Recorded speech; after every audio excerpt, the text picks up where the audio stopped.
My soul is in a paper lantern.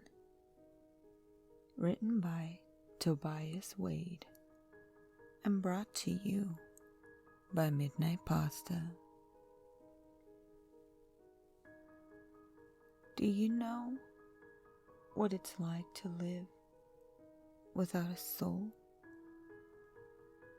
Because I do. It's like watching a romantic movie that's so perfect, you find yourself falling in love with the character. Then the lights come on, and you suddenly remember that person doesn't exist. And even if they did, they would never care that you exist. It's like running the wrong way on a racetrack. It doesn't matter whether you ever finish or not, because everyone else has already crossed the line and gone home. You've run farther than anyone else. Your legs are agony and there's fire in your lungs, but you're still running because you're afraid of the silence when you finally stop. Living without a soul is sitting in the eye of a hurricane. Life is moving all around you, and sometimes it feels like you're part of it when it passes too close. But in the end, nothing and no one can ever move you. And then the wind howls fierce in its savage glory and sweeps all the world from under your feet. You'll never know what it feels like to join that wild dance. And that's okay. You tell yourself that at least you won't be hurt like all those other fragile humans burdened with their souls. But deep down, you wish you could feel that hurt. Just for a moment. Just so once in your life, you know there's something important enough to be hurt over. I lost my soul when I was only 6 years old. My father didn't want me. My mother told me so. She said I was the reason that he left, and I believed her. I was in first grade at the time, and our class project was to make a paper lantern, which was closed at the top. The hot air from the candle was supposed to lift the lantern, although mine wasn't sealed properly and couldn't leave the ground. I was getting really frustrated, and after the 4th or 5th attempt, I got so mad that I actually ripped the whole thing to shreds. My teacher, Mr. Hansbury, a gentle dumpling of a man with a bristly mustache, squatted down next to me and gave me the lantern he had been building. I was so mad that I was about to destroy that one too. But he sat me down and said, "Do you know what I love most about paper lanterns?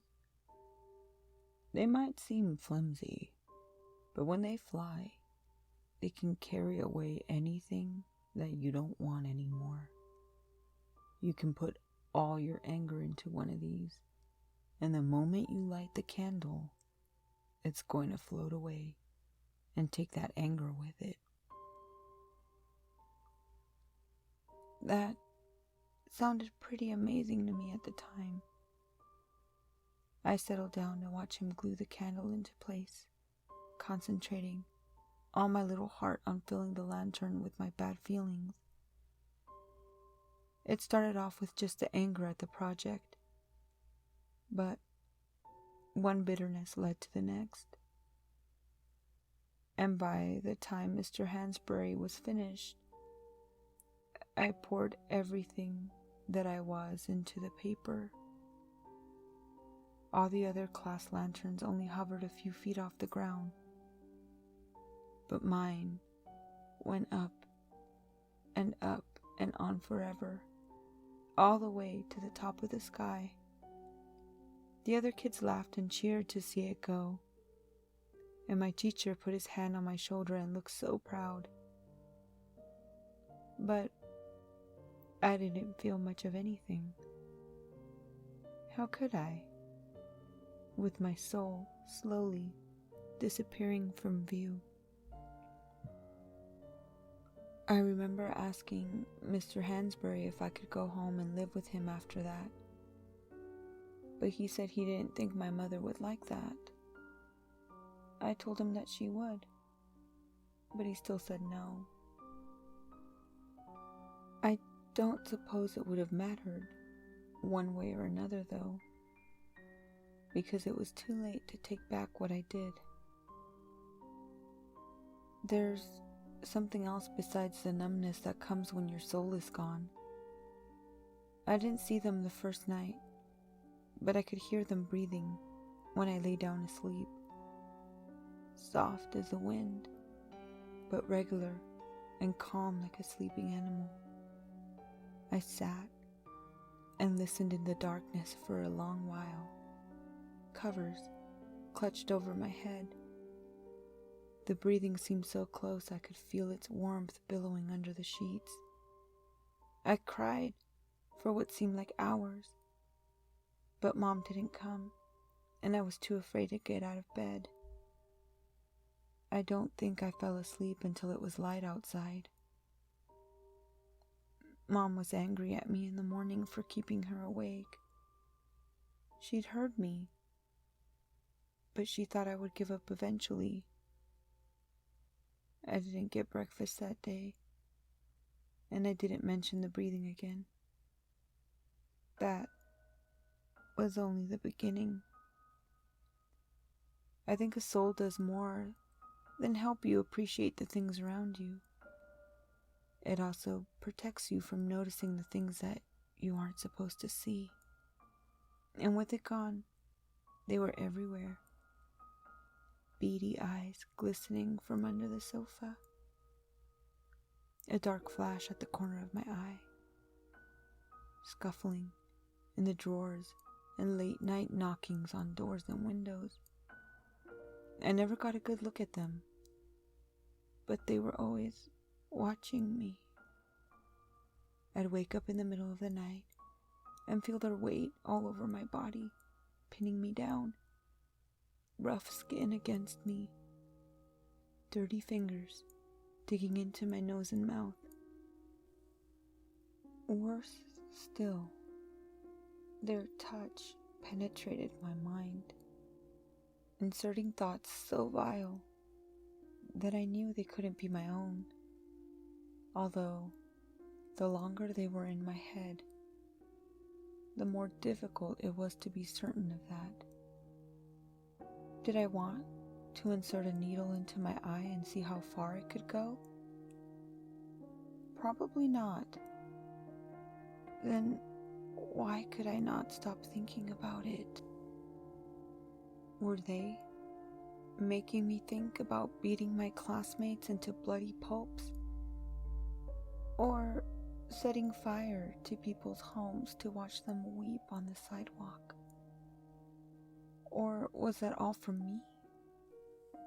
The first few nights, I lay awake and cried to myself. But I soon learned to be more afraid of my mom than I was of the creatures. As much as I hated the shadows, they never hit me after all. I wouldn't call it living, but I continued to exist for years like that. During the day, I kept to myself, exhausted and numb. All colors seemed muted except for the glittering eyes which tracked me from unlikely crevices. All sounds muffled before their scrapings and breathings. The only times I could really feel was when I lay awake in the darkness. But these were the times I wish I felt less. Neither screams nor silence brought any comfort from the intrusive probings, and my mind was flooded with persistent images of violence, self-destruction, and despair. Over time, I found a trick to help me get through the insufferable nights. I convinced myself that my body was not my own, and that nothing it felt could do me harm. The real me was flying safe somewhere, high up in the sky, inside a paper lantern. And no matter what happened to my flesh, no matter what my flesh did to anyone else, that had nothing to do with me. I kept everything below the surface as best as I could until I was 14 years old. By then, I'd lost all ability to distinguish the origin of my thoughts. All I knew is that I wanted to hurt someone. Hurt them as badly as I wanted to be hurt in return. I picked fights at school. I pushed my classmates around and they stayed clear of me. I once drove a pencil into someone's hand when they weren't looking, grinding it back and forth to make sure the tip broke off inside the skin. I heard the creature snickering at that, but it was a disdainful kind of laugh. When I was called into the principal's office afterwards, I was surprised to see Mr. Hansbury there too. The principal was all rage, lecturing me and stamping around like the Spanish Inquisition.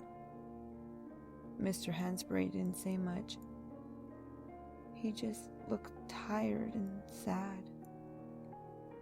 He didn't speak up until the principal dismissed me, at which point he put his hand on my shoulder and leaned in real close to ask, "Have you looked for it?" I didn't have the faintest idea what he meant. I gave him a stare that a marble statue would find cold. "Your lantern. Did you ever try to get it back?" I told him to go fuck himself. "I'm sorry for telling you to send it away," he added, gripping my shoulder to stop me from leaving. "I thought it would be easier than facing everything, but I was wrong. People can't hide from themselves like that." The pencil was good, but it wasn't enough. My thoughts matched the sardonic tone of the laughter, mocking me for my pitiful attempt. As the creatures crawled over me at night and their intentions mingled with my own, I decided to bring a knife next time.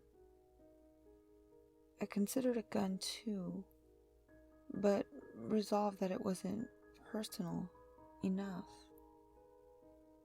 I'd rather look into one person's eyes when the blade slipped into them than shoot a dozen scurrying figures from a distance. And what happened to me afterward? It didn't matter, because the real me was safely floating in the breeze 1,000 miles away. It wasn't going to be at school this time. I wanted to take my time and not be interrupted.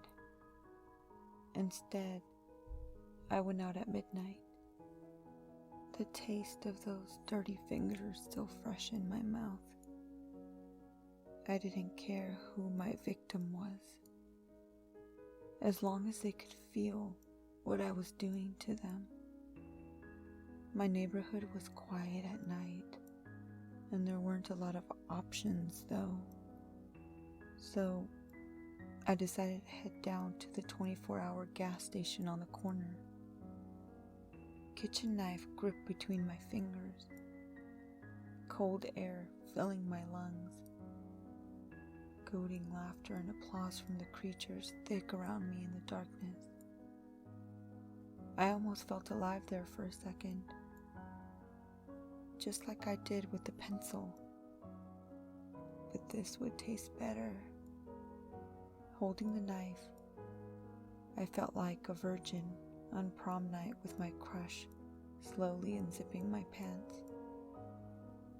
I wasn't in the eye of the storm anymore. I was the storm, and tonight would be the night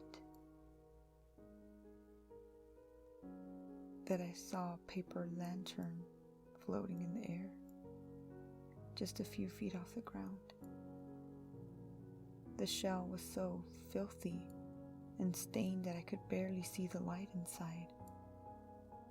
It was impossible for the fragile thing to have survived all these years. More impossible still for a single candle to have burned all this time.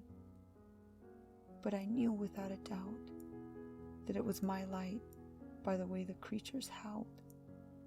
They hated it with a passion and would have torn it to shreds if I hadn't gotten there first.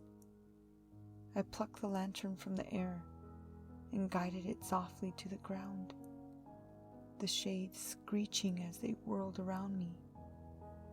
Feral animals cowered by the miraculous flame. Holding the lantern close, I found the note that was attached. I found this in the woods. Took a couple days to find it. Mr. H. I collapsed on the sidewalk, trembling for all the time I'd spent away from myself, blubbering and sobbing like an idiot until the flame guttered out from my tears. The howling creatures reached a feverish pitch, and then silence, all rising together into the sky with the last wisps of curling smoke from the lantern. It hurt like nothing I'd felt in years, but it was a cleansing kind of hurt. I didn't hide from it. I didn't send it away. I didn't drown it with distractions or fight its grip on me. I won't go so far as to say that pain is a good thing, but it is undeniably a real thing, and I'd rather hurt than send it away to live with the hole it leaves behind.